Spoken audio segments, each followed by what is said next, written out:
স্কুলের শৌচালয়ে ঢুকে লুকিয়ে ধূমপানের অভিযোগ ছাত্রের বিরুদ্ধে। হাতে নাতে ধরে ফেলাতে এবার পাল্টা স্কুলে ঢুকে শিক্ষক শিক্ষিকাদের মারধরের হুমকির অভিযোগ ছাত্রের পরিবারের বিরুদ্ধে। ঘটনায় ব্যাপক চাঞ্চল্য দুর্গাপুরের সরকারি school Nepalipara Hindi high school চত্বরে। ছাত্রের পরিবারের এই হুমকিতে এখন ভয়ে সিটকে রয়েছে দুর্গাপুরের সরকারি স্কুল নেপালিপাড়া হিন্দি হাই স্কুলের শিক্ষক শিক্ষিকারা। স্থানীয় কোকোভেন থানায় বিষয়টি জানানো হয়েছে। কি অপরাধ ছিল?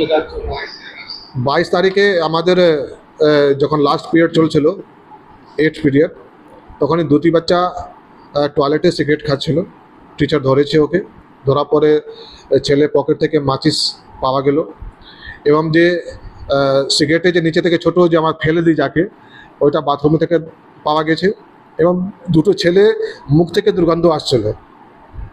তো আজকের দিনে তো আমরা বাচ্চাগুলোকে কেউ শাসন আমরা করতে পারি না বেশি। আমার সঙ্গে সঙ্গে যে আমার টিচার ছিল রেসপেক্টিভ গার্জিয়ানকে ফোন করেছে কি আপনি আগামী দিন মানে 23 তারিখে আপনি স্কুলে আসুন। 23 তারিখে দুটি ছেলে গার্জিয়ান এসছে।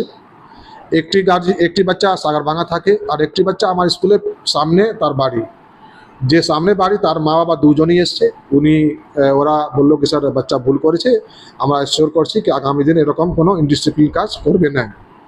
কিন্তু যে সাগরভাঙা থেকে যে বাচ্চা আসে তার যে বাবা মোহাম্মদ খুরশিদ আলী রজক এবং তার চাচা মোহাম্মদ মুর্শিদ আলী রজক, এই দুজন মোবাইলে ক্যামেরা অন করে টিচারকে বলছে কি আপনি লিখিতভাবে দিন আমাকে কি আমার ছেলে সিগারেট খেয়েছে, আমি নিকোটিন টেস্ট করাবো।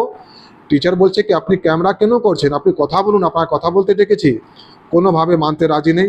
টিচারকে ওরা উল্টা পাল্টা গাল গলজ হুমকি বলছে কি তোমাদেরকে কে টিচার নিয়োগ করেছে, তোমার টিচার যোগ্য নেই, সব অযোগ্য, কীভাবে তোমার চাকরি পেয়েছো। এবং লাস্টে বলছে যে বাইরে যদি তোমাদেরকে আমি দেখি তা খাসির মতো তোমাদের কেটে দেবো। ও মুর্শিদ আলী রজক এবং খুরশিদ আলী রজক। টিচার পুরো ভয়ভীত হয়ে গেছে।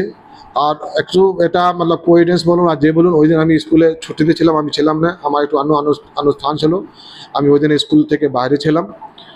যখন ওরা টিচার ভয় খেয়ে গেছে, ওরা কিছু বুঝতে পারছে না কী করবো। যখন পরবর্তী দিন আমি স্কুলে আসি তখন সমস্ত টিচার আমার কাছে এসছে। আসার পরে বলছে যে স্যার এরকম ঘটনা, আমরা কী করবো, আমার তো পুরো ভয়ভীত আছি কি যে কোনো ঘটনা আমাদের সঙ্গে হতে পারে। এই হওয়ার পর আমি সঙ্গে সঙ্গে ম্যানেজিং কমিটি মিটিং ডাকলাম। ম্যানেজিং কমিটি সমস্ত জিনিসগুলোকে ডিসকাশন করা হলো। তারপরে সিদ্ধান্ত হলো যে কোকোভেন থানাতে এই দুজন বিরুদ্ধে মোহাম্মদ খুরশিদ আলী রজক এবং মোহাম্মদ মুর্শিদ আলী রজক বিরুদ্ধে একটা এফআইআর করা হোক। কিন্তু আমরা 25 তারিখে এফআইআর করেছি, কিন্তু এখন পর্যন্ত কি হয়েছে আমি জানি না। ইভেন কি আমাকে এফআইআর নম্বরও দেওয়া হয়নি। আর যে একিউজ আছে, এফআইআর করার পরেও আমার স্কুলে তাকে আমি দেখেছি, আমার গেটে ছিল। আমি সঙ্গে সঙ্গে থানাকে ফোন করেছিলাম স্যার কি একিউজ পার্সন কীভাবে আমার স্কুলে ঘুরছে। তো অ্যাকচুয়ালি এটা আমরা যে আমার সমস্ত স্টাফ আছি ভয়ে আছি।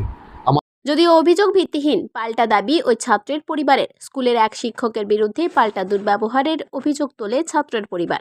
কোনোদিনই না স্কুলে দুর্ব্যবহার করা হয়েছে। দেখুন ওই যে বললাম স্যার, ওই অমিত স্যার যে আছেন উনি বলে দিয়েছেন কি যাও তোমার ব্লাড টেস্ট কেন করাবে, তুমি যে করে তুমি কি টেস্ট বলো, নিকোটিন টেস্ট। না নিকোটিন টেস্ট আমার দাদা বললেন, ডিএনএ টেস্ট স্যার বলে দিয়েছেন কি যাও তুমি ডিএনএ টেস্ট করে নিয়ে আসো।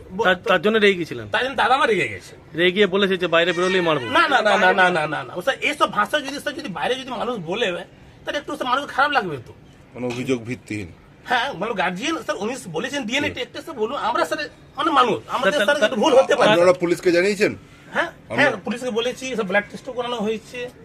কিন্তু পুলিশ এসেছিল আপনাদের কাছে? হ্যাঁ পুলিশ আমার ডাকা হয়েছে, কথা বলা হয়েছে, স্কুলে সব ক্ষমা চাইতে গিয়ে যাওয়া হয়েছে, কিন্তু তার জন্য স্যার কোনো মতে সামনে আসছেন না। তা অভিযোগ কি মনে হচ্ছে যে অভিযোগ করছে আপনার বিরুদ্ধে, এটা কি ভিত্তিহীন অভিযোগ? স্যার এটা স্যার বাংলাতে বলতে পারছি না সেটা স্যার ওনারা ভুল। স্যার আমি যদি স্যার ভুল করেছি তো তার জন্য তো আমার বড়দা গিয়েছেন, উনি বলেছেন। স্থানীয় পুলিশ প্রশাসন সদর্থক ভূমিকা না নেওয়াতে এবার আসানসোল দুর্গাপুর পুলিশের পুলিশ কমিশনারকে মেল মারফত ফের লিখিত অভিযোগ দায়ের করতে চলেছেন দুর্গাপুরের নেপালিপাড়া হিন্দি হাই স্কুলের প্রধান শিক্ষক ডক্টর কলিমুল হক।